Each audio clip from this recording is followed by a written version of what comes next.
Welcome back to our new series, Behavior Tip Tuesdays, that's brought to you by the Inclusion and Behavior Support Unit here at DECAL. We are so happy to have you join us today as we discuss using do versus don't language as it relates to encouraging positive behaviors in the early childhood environment.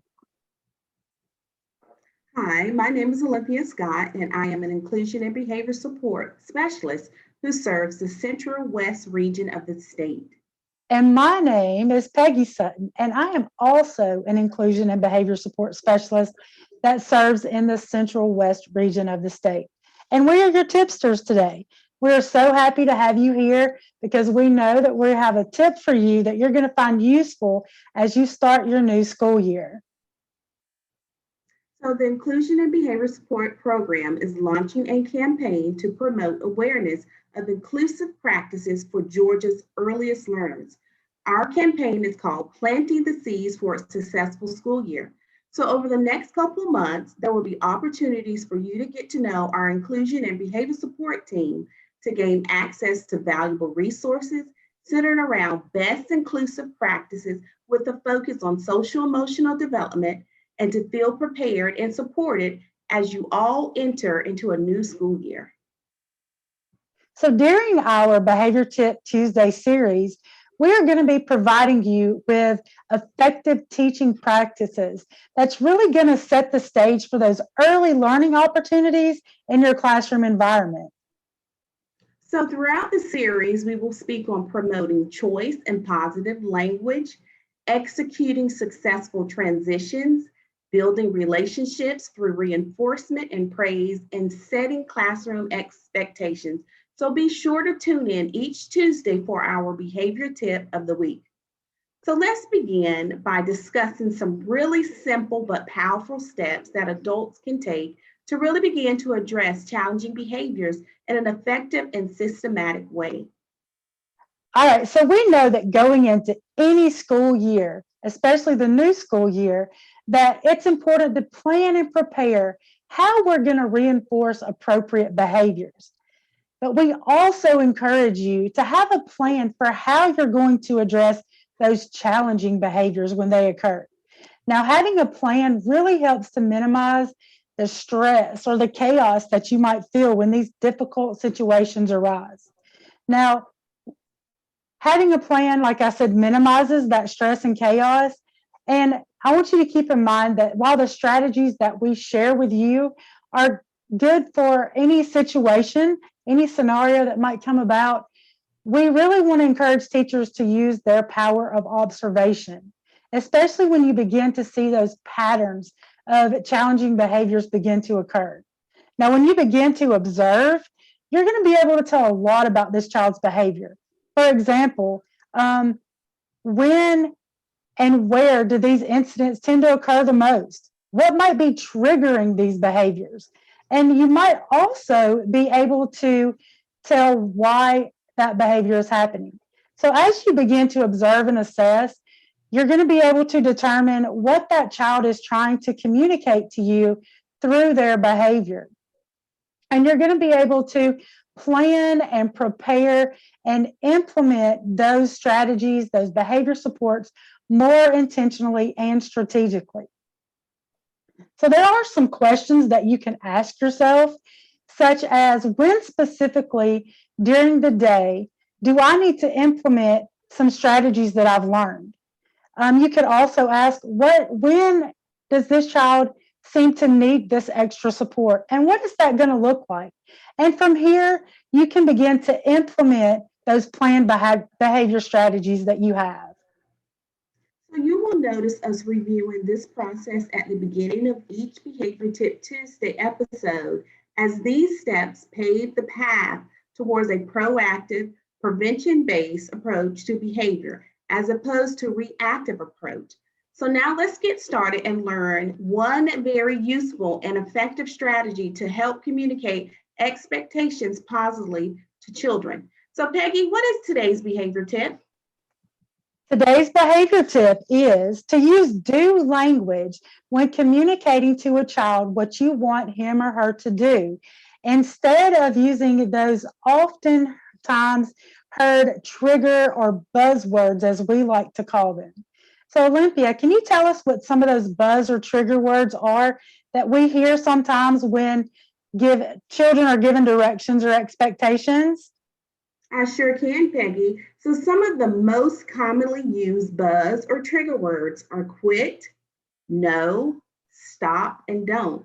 So, our goal for today is to help you see how challenging behaviors can be minimized when you reframe statements that use don't language into statements using do language. Peggy, are there any specific tips we can give our listeners that can help them add more do language when communicating expectations to children? Most definitely. And I have been waiting to share these tips with you guys because I know you're going to find them useful as you start your year. So there's three things that you want to remember when implementing and using do language. First of all, you want to use positive descriptive language. Second, you want to keep the number of words that you use when giving these expectations to a minimum. And the third thing that you want to keep in mind is to be specific and specify what it is exactly that you want the child to do. So now we're going to get to take a quick peek into Miss Olympia's pre-K day at some really specific activities and routines that they have going on. So here we can see her class is excited and they are headed to recess. Friends, stop running down the hallway. Okay, so we're going to pause right here for just a second and see if Miss Olympia can reframe her statement into a do statement. Friends, we use our walking feet in the hallway as we walk to the playground. Great job reframing that statement. Did you notice how she was specific in communicating exactly what it was she wanted the children to do? And as you can see, now they're walking to the playground. Uh-oh. It looks like Ben has hit one of his friends. Ben, don't hit your friends. That's right. It's time to pause again because we want to see if Miss Olympia can reframe her statement. Ben, remember to tap your friend on the shoulder when you need their attention. Wonderful. Miss Olympia kept her words to a minimum and she used really specific language and positive words to communicate her expectation. Now here we see an unsafe choice. This is Emma and she is not being safe by standing in this chair. Emma, don't stand in the chair. You got it. Time to pause again. Let's see if Miss Olympia can reframe her expectation into a do statement for Emma. Emma, ask me for help when you need to reach something. Another great job by Miss Olympia. She was specific, positive, and she really communicated that expectation using a do statement. And didn't you love how she used Emma's name when she was talking with her? Now let's take a look what her class is up to. It really looks like they're having a class discussion. Let's listen in. Quit yelling out the answers. We're going to pause again and give Miss Olympia a chance to reframe her statement. Friends, when you are ready to share, your hand should be in the air so we can all have a turn to speak. Great job. Did you notice how she was specific in what she wanted the children to do? Let's see what's happening now. Uh-oh, it seems like Caleb does not want to listen to Miss Olympia. Let's hear what's going on. Caleb, stop putting your fingers in your ears and just listen to me. Time to pause again. Let's see if Miss Olympia can reframe her statement to Caleb into a do statement. Caleb, please use your listening ears so you can hear the clear directions.